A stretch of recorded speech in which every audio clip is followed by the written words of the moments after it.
Halo semuanya, pada video kali ini saya akan menjelaskan soal switch case. Jadi switch case itu adalah salah satu percabangan yang dia memiliki fungsi yang hampir sama dengan if else if. Tapi dia tentunya memiliki struktur yang berbeda. Nah, pada materi soal if else if, kita ketahui bahwa if else if itu dia adalah percabangan yang memiliki kondisi yang tidak terbatas. Begitu juga switch case, dia kondisinya bisa tidak terbatas juga. Tapi di if else if, kita bisa menggunakan kondisi dengan menggunakan operator pembanding. Operator pembanding yang digunakan itu bisa fleksibel, bisa seperti lebih dari sama dengan, kurang dari sama dengan, atau sama dengan, atau tidak sama dengan gitu. Nah, berbeda dengan switch case, yang bisa kita lakukan hanyalah membandingkan nilai yang sama. Sehingga apabila nilainya tidak sama, maka dia tidak akan mengeksekusi baris kode yang kita maksud. Begitu. Jadi di switch case kita tidak menggunakan operator pembanding lebih dari atau lebih dari sama dengan dan yang lainnya, tapi seolah-olah yang digunakan oleh switch case hanyalah operator pembanding sama dengan saja. Begitu. Nah, di sini saya memiliki struktur kode untuk switch case. Nah, struktur kode untuk switch case ini dimulai dari sini, dimulai dari switch sampai ke sini, sampai ke yang terakhir ditutup dengan blok kode yang ini. Gitu. Nah, switch case itu strukturnya kita tulis switch di sini. Kemudian kita tulis variabel yang mau dibandingkan. Begitu. Apakah variabel nilai dari variabel tersebut ada atau tidak ada gitu. Kalau misalkan ada, nah nilai dari variabel tersebut kita tulis di dalam case. Misal di sini adalah case ke-1 begitu. Kemudian kalau misalkan nilai variabelnya ada, kita simpan di dalam cache, maka cache yang dimaksud akan menjalankan kode. Nah, sehingga kita masukkan kode di sini di dalam cache tersebut. Nah, kita masukkan ke sini. Berbeda dengan if else if, di mana setiap if atau setelah else if kita membukanya dengan blok kode kurung kurawal. Tapi di switch case kita hanya membuka blok kode dan menutup itu setelah kita menuliskan switch saja. Kalau di case-nya kita hanya memerlukan simbol titik 2 seperti ini. Nah, kemudian untuk mengakhiri setiap case kita tutup dengan tulisan break. Kemudian diakhiri dengan titik koma. Kalau kalian tidak menuliskan break di dalam case, maka dia akhirnya akan membaca case yang kedua juga. Sehingga ketika yang dipilih case pertama, dia akan menjalankan case yang kedua juga apabila kalian tidak menuliskan break di dalam case yang dimaksud. Sehingga setelah setiap menuliskan case harus ditutup dengan break seperti ini. Nah, kemudian ada kondisi terakhir di mana kondisi ini tidak ada di dalam variabel. Nilai variabel yang diinputkan itu nilainya tidak ada di dalam case manapun, baik di case ke-1, di case kedua, ketiga, keempat, kelima dan seterusnya itu tidak ada. Maka sistem akan memanggil atau menjalankan bagian default, Jadi kalau di if else if, default itu seperti bagian else-nya begitu. Nah, di dalam default kita bisa menuliskan break, bisa juga tidak menuliskan break. Karena default ini adalah kondisi terakhir.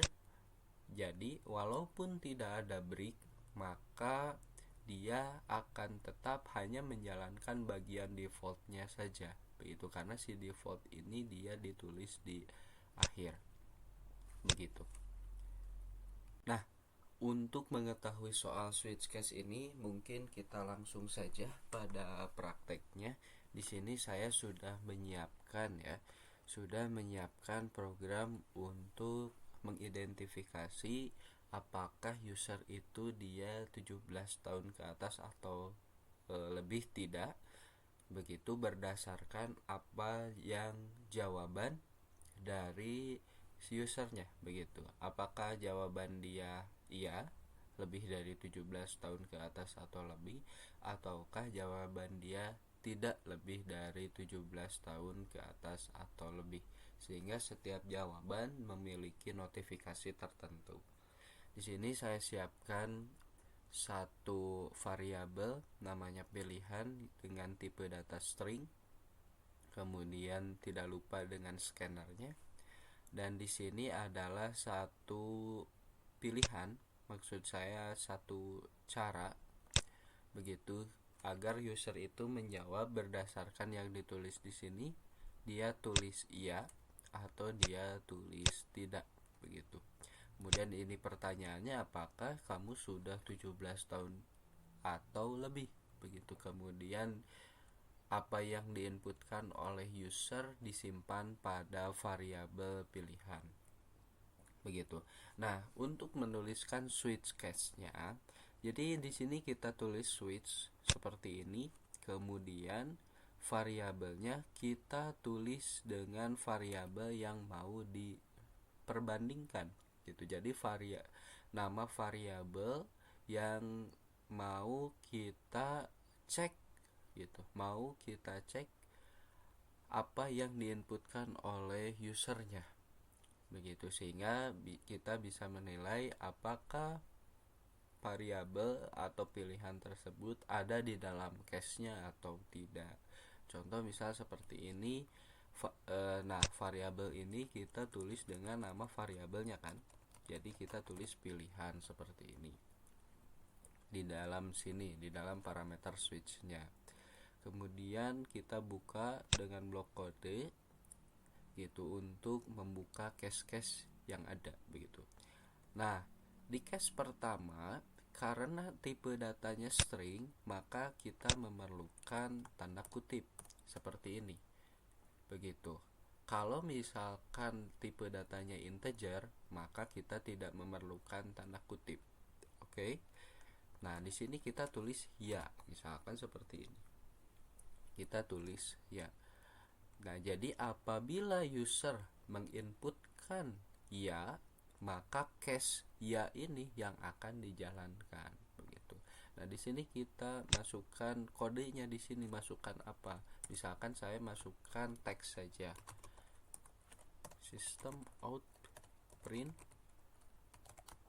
begini. Jangan lupa titik koma. Nah, kemudian selamat Anda bisa masuk ke sistem, misalkan seperti ini. Kemudian apabila dia menjawab tidak begini, maka kita masukkan kode system out print maaf, Anda belum bisa masuk ke sistem.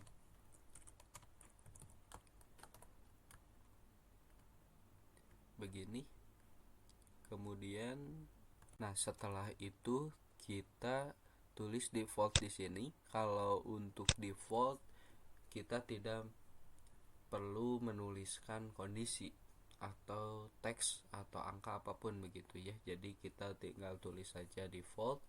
yang dimana gunanya default ini adalah mengeksekusi baris kode yang tidak ada kondisinya begitu. Jadi di sini dalam kasus ini dia tidak menuliskan ya, dia juga tidak menuliskan tidak. Misal seperti ini, sistem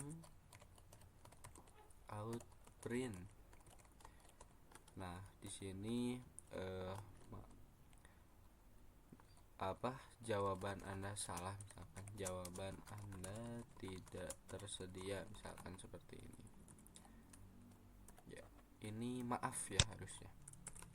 Nah, begitu. Jadi apabila user tidak menuliskan ya, tidak juga menuliskan tidak, pada akhirnya default ini adalah apapun yang tidak ada di dalam cache begitu, maka dia akan dijalankan. Oke, seperti itu. Kemudian kita simpan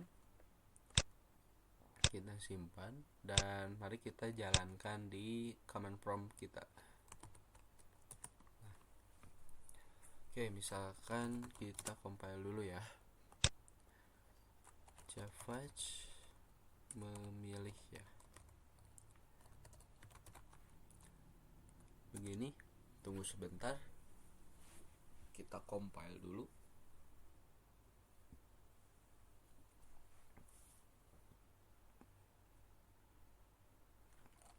Nah, selanjutnya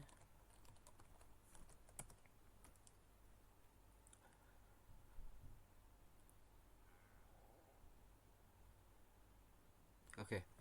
Jawab ya atau tidak. Apakah kamu sudah 17 tahun atau lebih? Saya tulis ya. Begini. Nah, selamat, Anda bisa masuk ke sistem. Begitu ya. Jadi ini percabangannya, kondisinya bisa menuliskan berbasis teks seperti ini. Jadi kalau misalkan pakai integer, tipe data ini ya integer juga boleh, hanya tinggal kita tidak perlu menuliskan ini. Nah, tidak perlu ada tanda kutip seperti ini. Khusus untuk string perlu ada tanda kutip begini. Mari kita coba untuk tidak ya. Kita tulis tidak. Kemudian enter. Maaf, Anda belum bisa masuk ke sistem. Nah, jadi untuk switch case ini, karena Java itu memiliki sifat yang case sensitif, sehingga huruf besar dan huruf kecil itu sangat berpengaruh di dalam setiap penulisan kode. Maka apabila si user dia menuliskan ya menggunakan huruf besar, dia akan menganggap case ya itu tidak ada begitu, karena y-nya itu huruf besar, sehingga yang akan dijalankan itu adalah bagian default. Seperti ini, ya begitu ya, tapi y-nya ini huruf besar begitu, maka yang akan dijalankan itu bagian default, karena ya dengan y huruf besar itu tidak ada di dalam cache-nya. Misal seperti ini, enter. Nah, kan jawaban Anda tidak tersedia itu, walaupun di sini ada cache ya, karena user menginputkan ya-nya itu y-nya huruf besar, maka dia akan menganggap tidak ada di dalam cache begitu, karena ya yang diinputkan dengan ya yang ada di sini itu berbeda gitu, dianggap berbeda. Ataupun ditulis iya misalkan, iya. Nah, ini juga tidak akan ada di dalam cache-nya, karena cache-nya itu tulisannya ya begitu. Jadi kan Java ini cache sensitif itu, jadi huruf besar itu dan huruf kecil itu dianggap sebagai satu simbol yang berbeda. Itu sehingga kita perlu hati-hati. Kita juga bisa menuliskan notifikasi ya, pemberitahuan yang ditulis misalkan huruf kapital, yang ditulis huruf kecil, bisa seperti itu begitu, agar jawabannya betul-betul tepat begitu. Nah, kemudian tadi saya katakan kalau misalkan di sini tipe datanya integer, maka di sini jangan ada tanda kutipnya. Misalkan 30. Nah, seperti ini saja. Begitu ya, apabila tipe datanya integer. Oke, itu saja materi untuk kali ini. begitu. Tapi ada satu hal yang berbeda pada video kali ini. Saya ingin memberikan tantangan buat kalian sedikit. Nah, di sini saya memiliki baris kode switch cache juga, tapi ini salah. Ini ketika di running akan menghasilkan error. Nah, tantangan saya, silahkan kalian ketik ulang di dalam text editor kalian, kemudian tolong benarkan seluruh rangkaian yang ada di dalam halaman ini sehingga aplikasinya dapat dijalankan.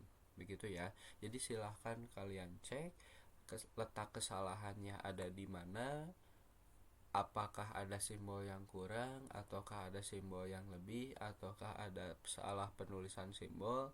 Itu silahkan kalian cek gitu ya. Pada intinya ini salah, silahkan kalian benarkan. Begitu. Itu tantangan dari saya. Mudah-mudahan kalian dapat berhasil begitu ya. Karena kalau misalkan kalian membaca atau melihat dan mendengarkan video saya dari part-part sebelumnya, dari part awal, tentunya kalian akan mudah dalam menjawab tantangan pada video kali ini.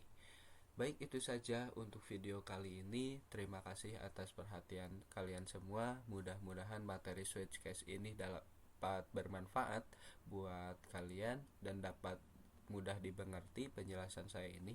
Kalau ada yang ingin ditanyakan, silahkan tanyakan di kolom komentar. Dan silahkan kerjakan tantangan ini untuk melatih skill kalian. Oke, dadah.